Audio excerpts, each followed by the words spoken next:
Chemistry 2.3 Water Foundation Past Paper Questions. The following graph shows how the solubility of 4 different substances varies with temperature. Name the substance that shows the smallest change in solubility. So straight away you can see that is sodium chloride because it doesn't really change whatever the temperature is. Likely to mean it's the most soluble substance within them because it doesn't require even a very high temperature to dissolve. Give the temperature at which the solubility of potassium nitrate and sodium nitrate is the same. So you're looking at them two. Circle around where they are the same.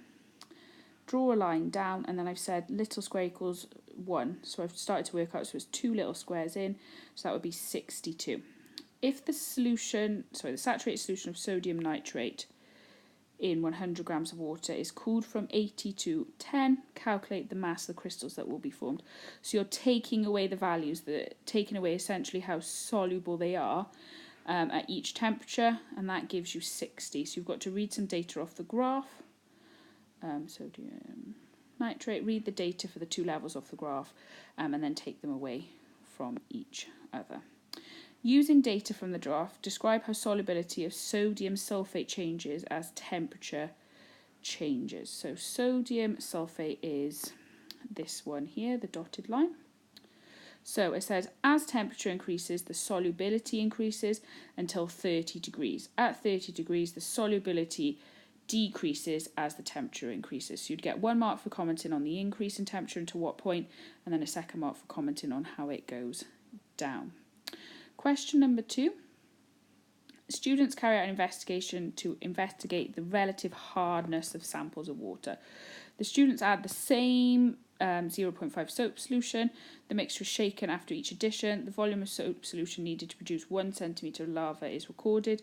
The test is the same for A, B, C and D. So state which water sample is the hardest. Give a reason for your answer. So A, largest volume of soap needed to form a lava. The second part then says state which water sample contains both permanent and temporary hard water. Give your reason for your answer. D, boiling caused a slight decrease in the amount of soap needed to form a lava. However, it still needs an awful lot to form a lava. So it means a certain amount of that water was temporary hard water. They then go on to comment on a different experiment, was carried out in exactly the same way but had slightly different results. So compare the results obtained by the 2 groups, commenting on the similarities and suggesting a reason for the difference. So similarities, the same samples have the same results. So you're looking at A being hard in both of them, D being a mixture of temporary and permanently hard water, C being C being temporary hard and B being soft. So they've got exactly the same samples of water. Differences: less soap was needed for the same result. So to work out which ones were which, less soap was needed to form that lava. For me, the reason for that would be the sample of water was smaller. So this group here have used a smaller sample of water compared to this group. Question 3 then, back to a solubility of salts question. The graph below shows the solubility of sodium chloride and sodium carbonate in water at different temperatures. Describe the trend of sodium carbonate. So sodium carbonate is this one. Sodium carbonate then is this one here. So what this should say is as the temperature increases to about 40 degrees, the solubility of sodium carbonate also increases. However, at a set point it levels off. This answer here is actually given for the sodium chloride. The second part of this question then asks you to plot a graph, a line on the graph explaining sodium bromate. So sodium bromate then is this line here. You can see it's there, sketched up, and it's drawn like a slight curve going along. So you get 3 marks for that. List the 3 sodium compounds in order of solubility. So sodium carbonate is the most soluble, sodium bromate, and then sodium chloride at 40 degrees. So draw a line up to 40 degrees. It's a bit of a hard one, but sodium carbonate is slightly more soluble than sodium bromate. Okay, you can see that the point's slightly below, and then sodium chloride is obviously the least soluble. The solubility of silver chloride is 0.002 grams in 100 grams of water at room temperature. You are given a mixture of sodium chloride and silver chloride powder. Describe how you would obtain a sample of silver chloride from the mixture. Sodium chloride is soluble. Silver chloride is not soluble.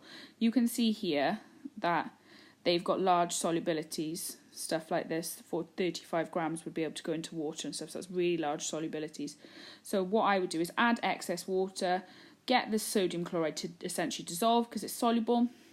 And then you'll be able to filter it out. You'll be left with the silver chloride in the filter paper, and the sodium chloride would then be in the water.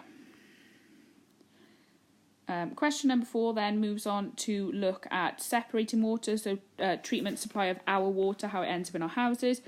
The treatment supply comes up in 3 things, so what does each part mean?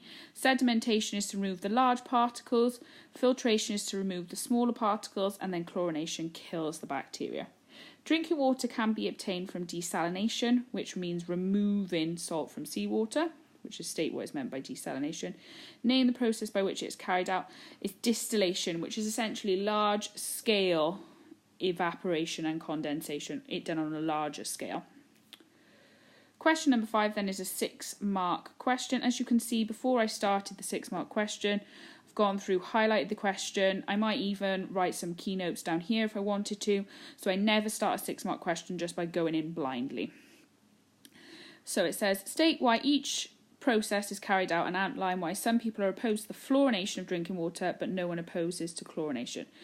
So I started my answer, by explaining what each of them meant. So chlorination kills bacteria in water. Fluorination is used also to kill bacteria, but mainly to limit decay in teeth.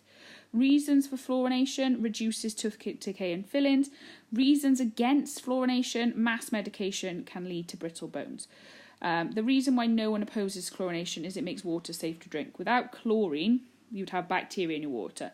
However, fluorine doesn't do the same thing. Fluorine is added for a reason that toothpaste could fill.